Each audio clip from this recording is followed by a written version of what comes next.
Auditese TV entrevista Juracy Soares sobre o julgamento da ADI 5299. Juracy Soares, diretor executivo da Auditese, é o nosso entrevistado de hoje sobre o julgamento da ação direta de inconstitucionalidade 5299 pelo Supremo Tribunal Federal.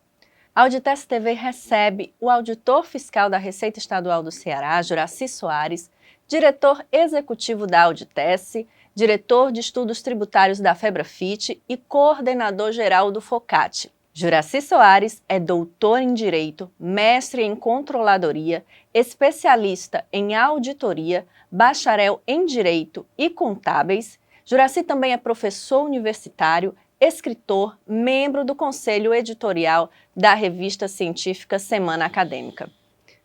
Juracy, nossa entrevista de hoje vai abordar questões técnicas que envolvem o julgamento da ADI 5299 pelo Supremo Tribunal Federal. Mas também vamos abordar questões relacionadas às acusações que lhes são feitas e à própria Auditese de serem um motivo de tanta tensão entre os servidores que ocupam cargos distintos na Secretaria da Fazenda do Ceará. Juracy, seja muito bem-vindo. O STF concluiu o julgamento da ADI 5299 no último dia 17 de fevereiro de 2023. Os ministros da Corte Suprema acompanharam o voto do ministro relator, Luiz Roberto Barroso, decidindo por unanimidade e acolhendo integralmente a denúncia formulada pela Procuradoria-Geral da República, a PGR. Juracy, em relação a esse julgamento da ADI 5299, você diria que o resultado já era o esperado? Bom, Marília, agradeço o convite para a entrevista.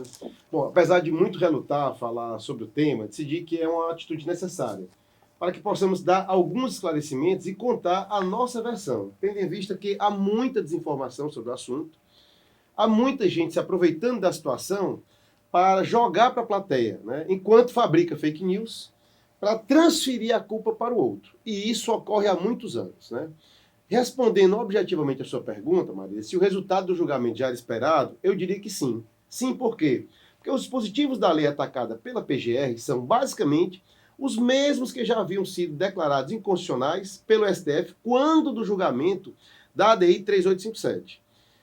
Em dezembro de 2008, o resultado foi de 10-1. Né? E agora, em 2023, o resultado foi de 11-0, o que elimina qualquer dúvida sobre a inconstitucionalidade dos dispositivos que foram atacados.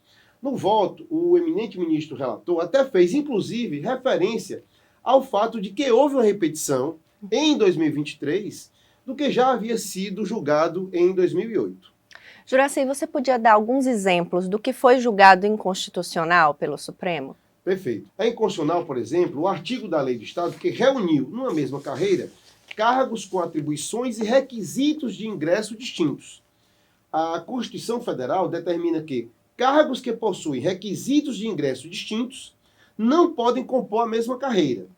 E isso aconteceu, por exemplo, quando os planos de carreira da Cefaz reuniram na mesma carreira cargos de nível médio junto com cargos de nível superior. É importante aproveitar para deixar claro que temos plena convicção de que todos os cargos, todos os servidores que compõem a administração tributária desenvolvem atribuições dignas e essenciais ao funcionamento do Estado. E por isso merecem ser valorizados. Mas isso não pode nem deve ser motivo para a formatação de planos de carreira que afrontem a Constituição Federal.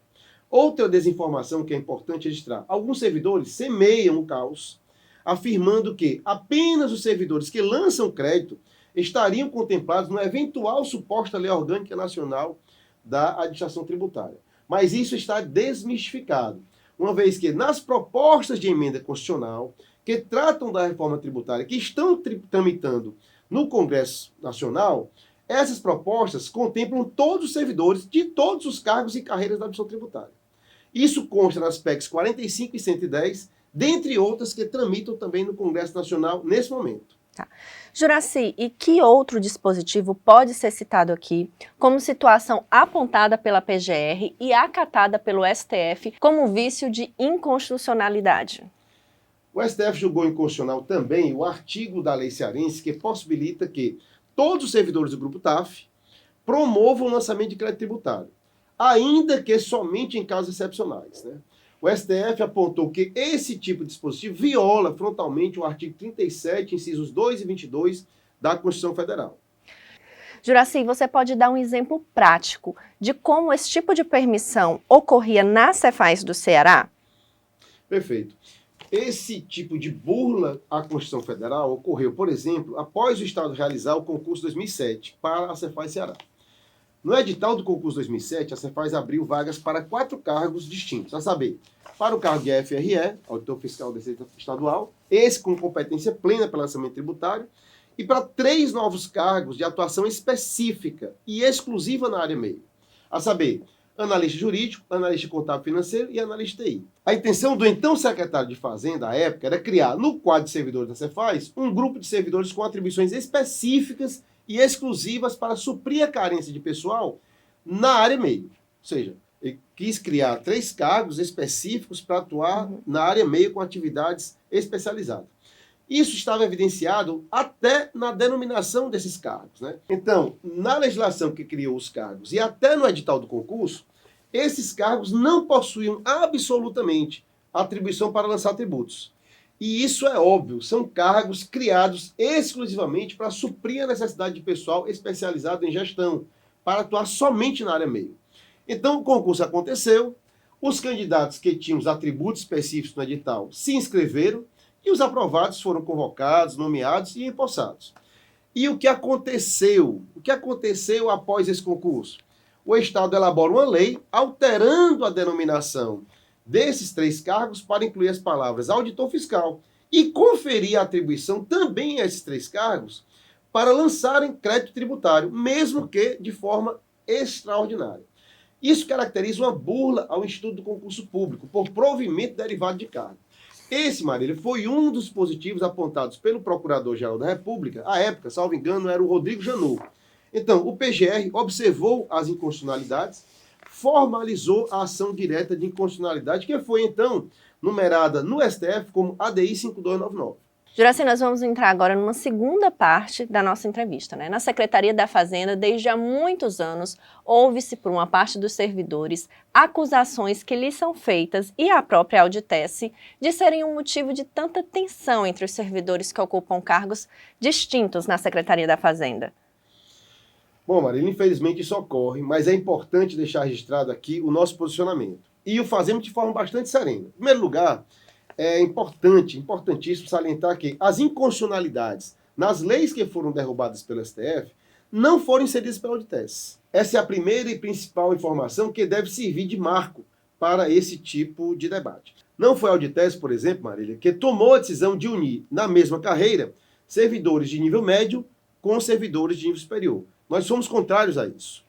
Não foi a Auditesse que tomou a decisão de dar a atribuição extraordinária de lançamento tributário aos analistas jurídicos, analistas contábeis e analistas TI. Esses servidores sabiam, na época que se inscreveram no concurso, que não teriam direito de realizar o lançamento do crédito tributário. Então, mesmo podendo se inscrever no concurso para as vagas do FRE, optaram por concorrer naquelas vagas com reserva profissional. Então, o que ocorreu? As leis foram elaboradas com uma série de inconstitucionalidades flagrantes, como se tudo fosse possível, à margem da Constituição. Então, a PGR formula a ADI, o STF julga, derruba as leis, e quem é o culpado? A Auditesse. E essa burla que se fez após o concurso 2007, quando os cargos de provimento de reserva profissional, que foram contratados para atuar somente na área meio, ganharam atribuição de lançamento. Esse é um exemplo claro desse tipo de inconstitucionalidade. Juraci, e o que seriam essas vagas de reserva profissional? Perfeito, olha só. No edital 2007, se você tivesse graduação de nível superior em qualquer curso, em qualquer área, você poderia se inscrever para concorrer a uma vaga de AFRE, que possui competência plena para lançar o crédito tributário. Esse, portanto, é o concurso mais difícil, porque ele é o mais concorrido. Né? Então, mas qualquer pessoa com graduação em nível superior pode fazer. Né? Mas para concorrer, por exemplo, para as vagas de analista jurídico, só se for bacharel em direito. Se você quisesse concorrer para uma vaga de analista contábil financeiro, teria que ser bacharel em contábeis, ou administração, ou economia. E para concorrer às vagas de TI, teria que ser formado na área. Ou seja, o concurso com concorrência ampla era o de AFRE. Os demais concursos eram concursos para vagas com reserva profissional ou concorrência restrita. Portanto, quem decidiu concorrer para as vagas de FRE, eventualmente poderia ter optado por uma das 3 carreiras específicas, mas optou pelo concurso mais difícil de todos. Agora, todos que optaram por concorrer para os 3 cargos de analista poderiam ter escolhido concorrer para a vaga de FRE. Fizeram a opção por livre vontade, sabendo das regras, da legislação e do edital. Ou seja, sabiam que poderiam fazer o concurso para lançar crédito, mas optaram por fazer o concurso para área meio. Isso é uma atitude louvável, respeitável, não tem nada de crítica com relação a isso. Né? Agora, o que vemos?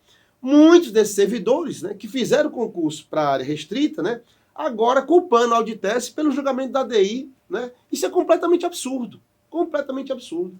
Juraci, vamos lá. Na prática e sem juridiquês, como é que esse tipo de situação se constitui numa burla ao Instituto do Concurso Público?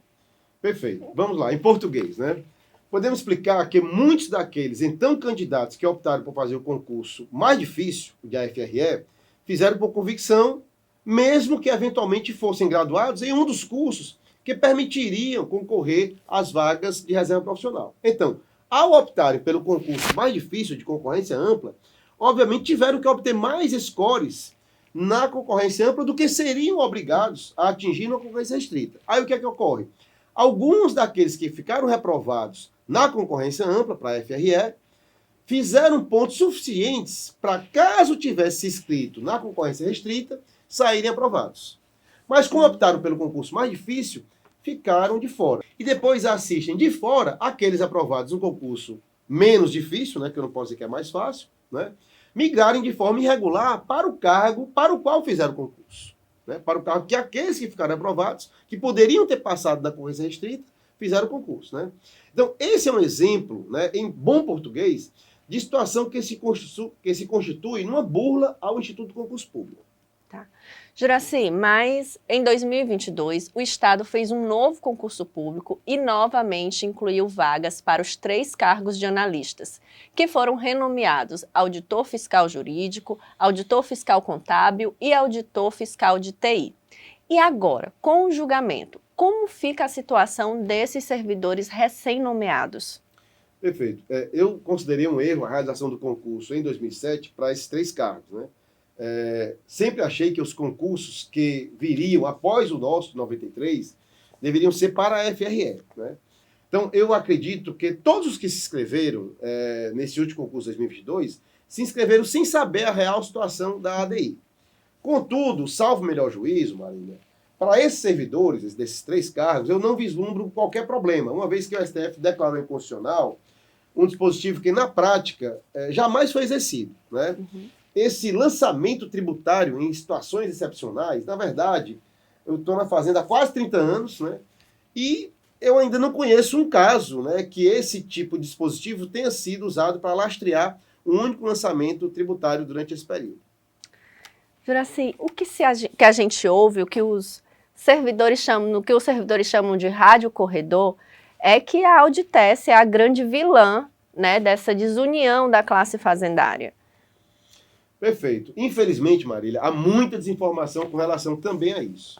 Como eu acabei de dizer, não foi a Auditesse que inseriu dispositivos inconstitucionais nos textos das 2 leis que o STF derrubou. E o STF derrubou porque eram flagrantemente inconstitucionais. Para você ter uma ideia, o ministro Lewandowski, relator da ADI 3857 em 2008, chamou a lei cearense à época de uma chapada inconstitucionalidade. E o que foi feito em seguida?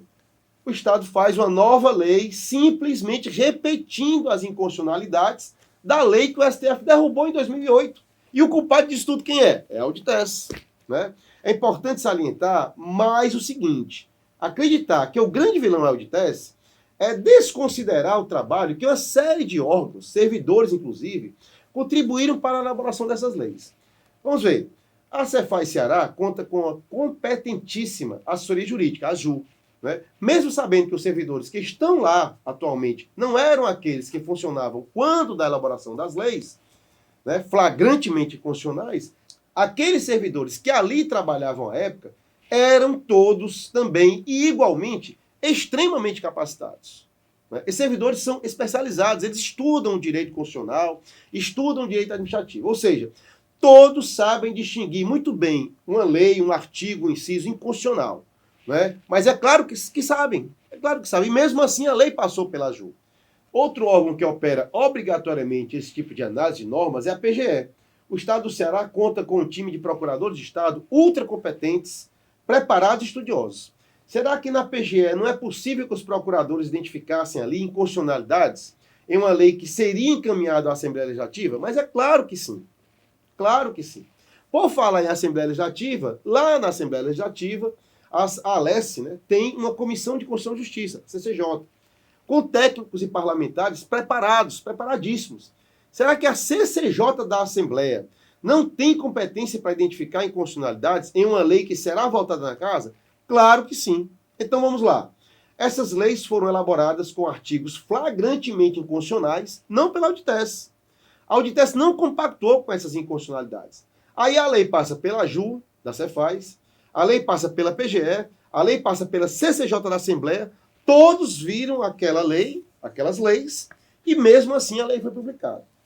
Então, o PGR denuncia o caso ao STF, o STF julga pela segunda vez a mesma coisa, com resultados ainda mais vexatórios, né? 11-0. E aí o culpado de tudo isso é quem é? É a Auditesse? Né? Isso é completamente incongruente. Juraci, o fato é que com todos esses argumentos que você acabou de apresentar aqui, o que se verifica é uma verdadeira campanha para imputar à Auditesse toda a culpa pelo que muitos chamam de fomento a disputas jurídicas que causam prejuízos ao conjunto de servidores. Qual é a sua análise em relação a isso? Maria, novamente eu tenho que lamentar esse tipo de argumento falacioso, né, elaborado para jogar a culpa própria em outro. Né? Como eu acabei de dizer, não foi a Auditesse que fez gestões para inserir nos textos das leis atacadas dispositivos flagrantemente inconstitucionais. Infelizmente, há muita desinformação com relação a isso. Há muitos servidores que são sistematicamente desinformados e, como não têm acesso à informação real, recebem as fake news de fontes que consideram confiáveis e replicam massivamente, né? Juraci, você pode dar exemplos do que são consideradas essas fake news disseminadas na Secretaria da Fazenda? Claro. Desde 2015, portanto, há 8 anos, pessoas inescrupulosas, Marília, divulgam a falsa informação, por exemplo, que a Auditesse deu entrada junto à PGR na denúncia que se transformou na Lei 5299. Quando qualquer pessoa poderia conferir a verdade. Juraci, e como seria possível, para quem não conhece o processo, saber quem deu entrada junto à PGR na denúncia que se transformou na ADI 5299? Perfeito. Todos esses atos são públicos e estão disponíveis no processo. Mas divulgar a verdade pode não parecer conveniente. Então, por má fé, muitos dos que participaram do processo de elaboração da legislação irregular, preferem jogar para a plateia dizendo o culpado é o outro. Nós estamos certos e somos as vítimas. Juraci, então seria correto afirmar que a Auditesse não teve qualquer participação em relação à ADI 5299? Não, isso não é correto. Isso não seria correto afirmar. A Auditesse Sindical participou e ainda participa, assim como outras entidades, da ADI 5299. A participação da Auditesse Sindical se deu e se dá na figura de amicus curiae, né? A decisão de que a Auditesse Sindical pleiteasse e atuasse como amigo da Corte foi uma determinação soberana da Assembleia da Auditesse Sindical, que foi executada pela então diretoria à época. E o que seria, na prática, essa atuação como amigo da Corte no Supremo Tribunal Federal? Perfeito. Marília, a posição do amigo da Corte, o amicus curiae, é no sentido de que sejam esclarecidas questões que podem eventualmente auxiliar o STF na tomada de decisão. E na ADI 5299 tivemos, acredito que, 3 instituições atuando como amigo da Corte. Ou seja, além da Auditesse Sindical, mais 2 instituições, salvo engano. Juraci, agora que o STF julgou pela segunda vez uma lei de planos e cargos e carreiras da Secretaria da Fazenda como inconstitucional, o que a Auditesse espera? Ou seja, quais seriam as opções para trazer calma aos servidores, à administração e também às entidades fazendárias? Perfeito. Marília, eu sinceramente espero que isso tudo termine bem. Temos plena convicção de que o julgamento não deve nem pode afetar qualquer servidor em sua remuneração ou direito à aposentadoria. Mas para que isso se materialize, é preciso que cada um assuma a sua responsabilidade de forma leal e honesta. Não é com a covardia de alguns que se escondem nas acusações ao DITES para continuar instigando as arbitrariedades que sairemos dessa situação. Daqui a alguns dias teremos uma reunião com o secretário, depois com o PGE, para tratarmos especificamente desse assunto. E vamos levar a nossa disposição e disponibilidade para encaminhar sugestões de solução. Uma de nossas exigências é de que ninguém, de qualquer cargo, tenha um único centavo de perda salarial. E essa decisão, obviamente, estará nas mãos do secretário e do governador. Juraci, quais seriam as balizas para resolver essa situação? Bom, nós temos plena convicção de que não há mais espaço para inconstitucionalidades em uma terceira lei que reorganize os cargos e carreiras na Cefaz. Se a Cefaz Ceará quiser reformular a lei de planos e cargos, terá que seguir as diretrizes constitucionais e o que o STF planteou no julgamento das duas ADIs, a 3857 de 2008 e a 5299 de 2023. Juraci, você diria então que há possibilidade concreta de uma resolução? Mas é claro que sim. Eu acredito que temos uma janela de oportunidade, inclusive, para formatarmos uma lei orgânica da administração tributária, uma LOAT. Temos um grupo de trabalho formado por colegas e advogados, já estudando modelos de leis orgânicas, para propor um modelo que coloque ordem na casa de uma vez por todas. Essa é a nossa diretriz de ação. Após a reunião com o secretário, esperamos nos reunir com o Procurador-Geral do Estado e vamos participar de todo esse processo de solução desse problema. Só esperamos que aqueles que sempre venderam as ideias de inconstitucionalidade, agora se abstenham de propor novamente isso. Você diria, então, que uma lei orgânica é um projeto factível? Claro que sim. Há décadas eu ouço falar nisso, nesse projeto. Agora, depois desses 2 julgamentos pelo STF, penso que temos que trabalhar todos juntos para entregar uma LOAT que garanta as atribuições de cada cargo dentro de suas respectivas carreiras, atendendo aos parâmetros constitucionais e elevando o patamar de valorização dos fazendários dentre as carreiras de Estado. Juraci, estamos chegando ao final dessa entrevista, mas vamos falar um pouco de você. Você já está próximo aí de se aposentar, não é? Sim, Maria. Na verdade, eu já deveria estar me aposentando nos próximos meses. Como eu comecei a contribuir aos 17 anos, eu já deveria estar arrumando as malas para deixar o serviço público. Eu considero que já dei minha contribuição e já estou em condições de me afastar, dando lugar aos mais jovens. Mas a reforma da Previdência passou a exigir, além do tempo de contribuição, uma idade mínima de 60 anos, o que eu só devo alcançar em 2027. Juraci, você falou aí de reforma da Previdência e nessa mesma situação devem estar todos os demais servidores que ingressaram por concurso público até a década de 1990, O que você espera para os servidores que ingressaram nos últimos 2 concursos, o de 2007 e o de 2022? Perfeito. Esses últimos servidores que ingressaram em 2007 e 2022, e os que ainda virão compor o quadro da Cefaz, é que deverão gerir a casa nas próximas décadas. Eu, sinceramente, espero que, daqui para frente, a Cefaz realmente esteja comprometida com o fim desse tipo de tensão entre os cargos e carreiras. Juraci, e como você acha que isso pode se materializar? Eu penso que o único caminho a trilhar, Marília, será a realização de concursos daqui para frente exclusivamente para o cargo de AFRE. Porque o AFRE tem competência plena e pode atuar em qualquer área do órgão. Os modelos tentados até agora se revelaram desastrosos, E isso fica evidente quando temos que aplicar energias para eternamente tentar resolver esse tipo de disfunção. Mas, Juraci, conversando com alguns servidores, recém-concursados que entraram no concurso de 2022, você percebe a vontade de atuar na área fim. Perfeito. Isso é um desejo legítimo, mas eu considero um erro comum. Considero um erro comum do AFRE, por exemplo, achar que só pode ou só deve atuar na área fim. Há alguns dias, eu mesmo conversando com recém-aprovados, ouvi de um desses a afirmação de que o AFRE tem que atuar na área fim e o Estado deve continuar realizando concursos para a área meio. Pensar assim, Maria, é delegar a terceiros que não compõem o cargo e a carreira o destino do órgão, e o destino da própria carreira. Esse é um modelo que não deu certo e nós estamos sofrendo as consequências de uma casa dividida.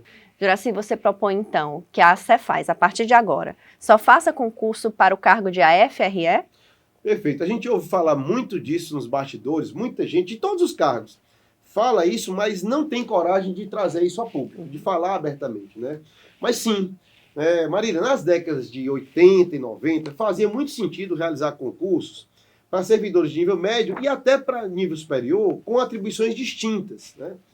Mas isso por dois motivos básicos. Primeiro, porque realmente havia um conjunto de atividades menos complexas, como a recepção de guias, de informações fiscais e até lançamentos menos complexos, por exemplo.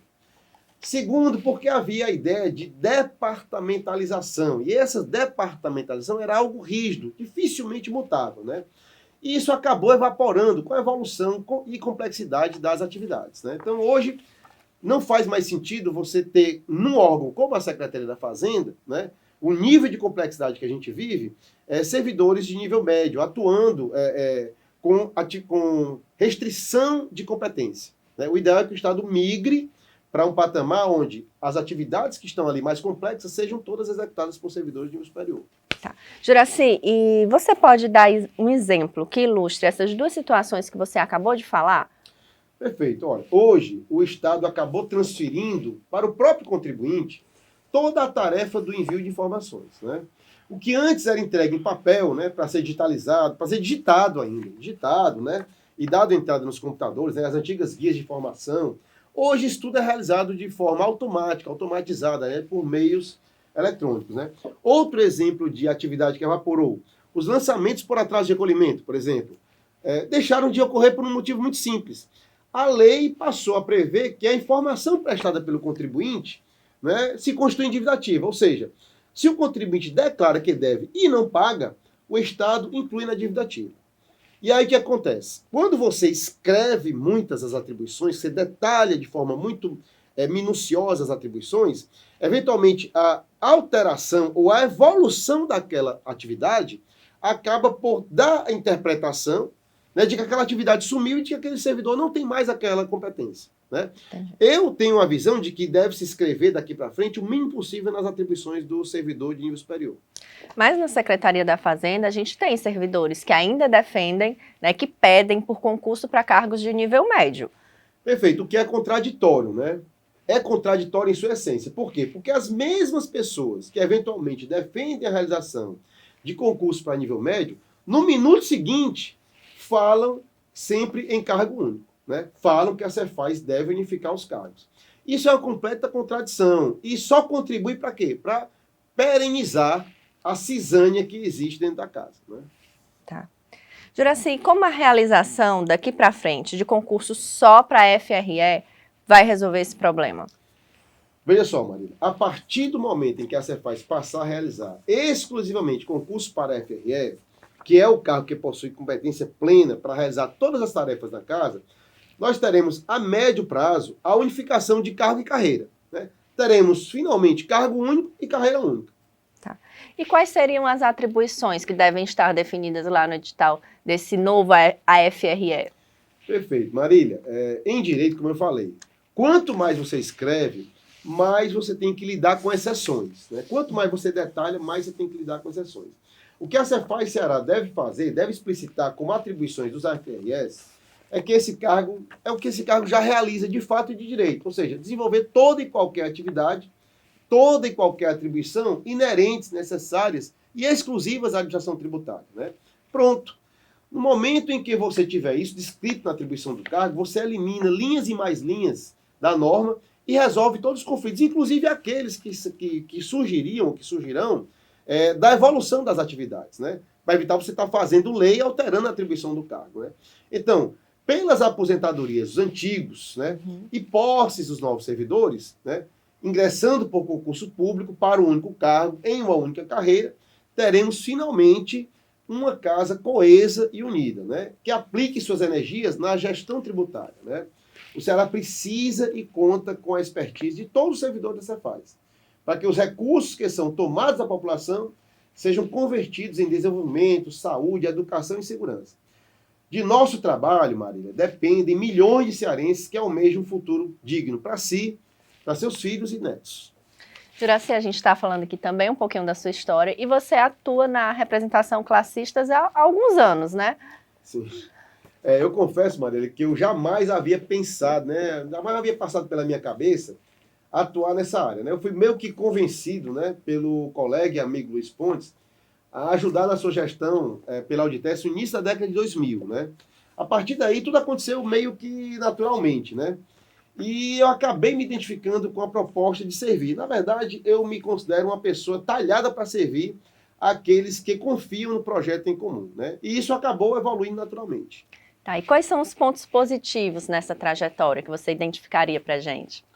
Legal, são inúmeros, né? Isso vai ficar para uma outra conversa, mas é importante destacar aqui que fiz muitos amigos nessa trajetória, né? Foi nessa trajetória que eu acabei conhecendo, fora do Ceará também, pessoas que eu considero ícones para mim, né? E dentre essas pessoas, destaco o presidente Kupski, em nome do qual eu homenageio todos os demais presidentes de entidades classistas, né?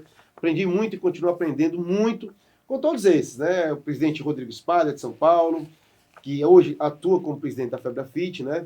Com a presidente Papá, de Minas, com o Jorge Couto, Tocantins, com o Caetano Melo, do Piauí, com o Marcelo Melo, do Rio Grande do Sul, com o Ribamar e o Edilson, do Rio Grande do Norte, com o Catete, o Geraldo do Pará, enfim, é muita gente, eu teria que citar aqui, né? Mas vamos falar em uma outra conversa, vamos deixar isso mais claro, vamos explicitar para que eu possa aqui nominar um a um, né? Outro ponto importante, Maria, salientar, na trajetória que eu acabei acidentalmente trilhando, foi a experiência de poder conhecer outros modelos de administração tributária fora do Brasil, né? Apesar de conhecer basicamente as administrações tributárias, como funcionam em todo o país, eu acabei conhecendo os modelos que funcionam fora do país, né? Como eu estive à frente de uma entidade nacional por 2 anos, eu acabei participando de eventos internacionais de administrações tributárias, né? A convite do amigo Márcio Verde, do CIET, né?